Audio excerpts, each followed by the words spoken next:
Assalamualaikum warahmatullahi wabarakatuh. Perkenalkan, kami dari kelompok belajar dan pembelajaran akan menjelaskan teori kognitif dan behavioristik. Adapun nama anggota dari kelompok kami ada Dana Rizkiawan, Eka Julia Sari Tirta, Fadila Zalfa Armandini, Nurul Fatin Yaradisa, Prana Vista Pujangga, dan Wildan Naufal Nafis. Untuk materi yang pertama adalah kognitif. Pengertian kognitif adalah semua aktivitas mental yang membantu suatu individu maupun menghubungkan, menilai, dan mempertimbangkan suatu peristiwa, sehingga individu tersebut mendapatkan pengetahuan setelahnya. Kognitif ini erat sekali dengan tingkat kecerdasan seseorang. Contoh kognitif bisa ditunjukkan ketika seseorang sedang belajar membangun sebuah ide dan memecahkan masalah. Saya Dana Rizkiawan akan menjelaskan fungsi teori pembelajaran kognitif.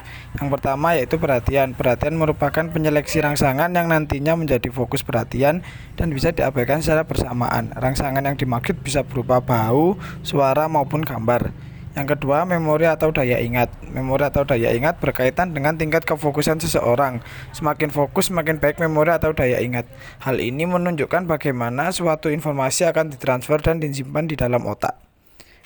Yang ketiga, kemampuan berbahasa. Kemampuan berbahasa berkaitan dengan bagaimana seseorang mampu menyusun kata-kata saat berkomunikasi dengan orang lain. Setiap orang memiliki kemampuan bahasa yang berbeda-beda bergantung dari fungsi kognitifnya. Yang keempat, merasakan dan mengenali.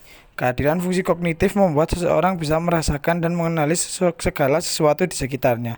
Misal membedakan antara jeruk dan lemon, semangka dan melon, dan seterusnya.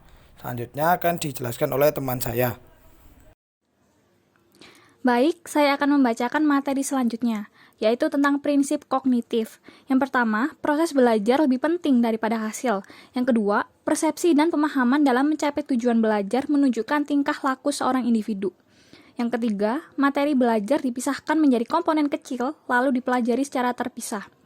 Yang keempat, keaktifan peserta didik saat pembelajaran merupakan suatu keharusan. Dan yang terakhir, pada kegiatan belajar dibutuhkan proses berpikir yang kompleks.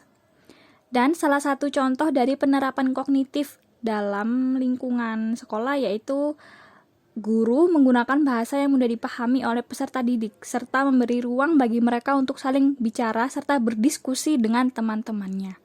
Terima kasih. Saya Nurul Fatin Yaradisa akan menjelaskan pengertian serta prinsip behavioristik. Teori belajar behavioristik adalah teori belajar yang mengedepankan perubahan perilaku peserta didik sebagai hasil proses pembelajaran. Terjadinya perubahan tingkah laku diakibatkan oleh adanya interaksi antara stimulus dan respon. Teori belajar ini berorientasi pada perilaku yang lebih baik. Selanjutnya ada prinsip behavioristik. Yang pertama, apabila seseorang sudah mampu menunjukkan perubahan perilaku, maka dikatakan sudah belajar. Artinya, kegiatan belajar yang tidak membawa perubahan perilaku tidak dianggap belajar menurut teori ini. Yang kedua, hal yang paling penting pada teori ini adalah stimulus dan respon karena bisa diamati. Hal-hal selain stimulus dan respon tidak dianggap penting karena tidak bisa diamati. Yang terakhir adanya penguatan, yaitu hal-hal yang bisa memperkuat respon. Penguatan bisa berupa penguatan positif dan negatif. Vista Pujangga akan melanjutkan presentasi dari Nurul Fatin. Ciri-ciri behavioristik. 1. Teori belajar ini sangat mengutamakan pengaruh lingkungan. 2. Para penganut teori behavioristik berpendapat bahwa hasil pembelajaran berfokus pada terbentuknya perilaku yang ingin dibentuk.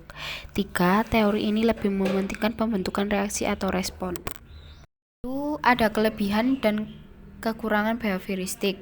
Kelebihan teori behavioristik. 1. Siswa-siswa selalu dibiasakan untuk latihan dan praktik. Mereka dilatih untuk memiliki unsur-unsur kecepatan, spontanitas, kelenturan, refleks, dan daya tahan.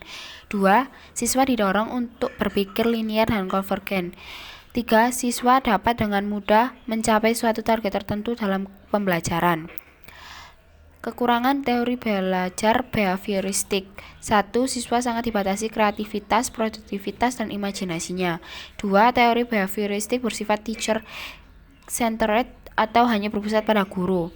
Siswa bersifat pasif dan hanya mengikuti instruksi-instruksi yang diberikan oleh guru. 3. Siswa kadang mendapat hukuman verbal atau fisik. Hal ini tentu saja dapat berakibat buruk pada perubahan perilaku peserta didik. Salah satu contohnya adalah memberi hukuman peserta didik yang melanggar peraturan.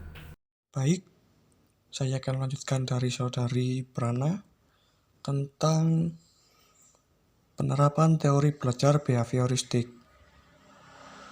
Yang pertama adalah guru harus menyusun materi atau bahan ajar secara lengkap, dimulai dari materi sederhana sampai kompleks. Yang kedua, guru lebih banyak memberikan contoh berupa instruksi selama mengajar. Yang ketiga, saat guru melihat ada kesalahan, baik pada materi maupun pada siswa, maka guru akan segera diperbaiki. 4. Guru memberikan banyak drilling dan latihan agar terbentuk perilaku atau pembiasaan seperti yang diinginkan. 5. Evaluasi berdasarkan perilaku yang terlihat. 6.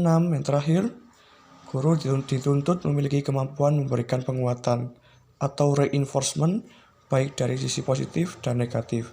Sekian dari kelompok kami. Wassalamualaikum warahmatullahi wabarakatuh.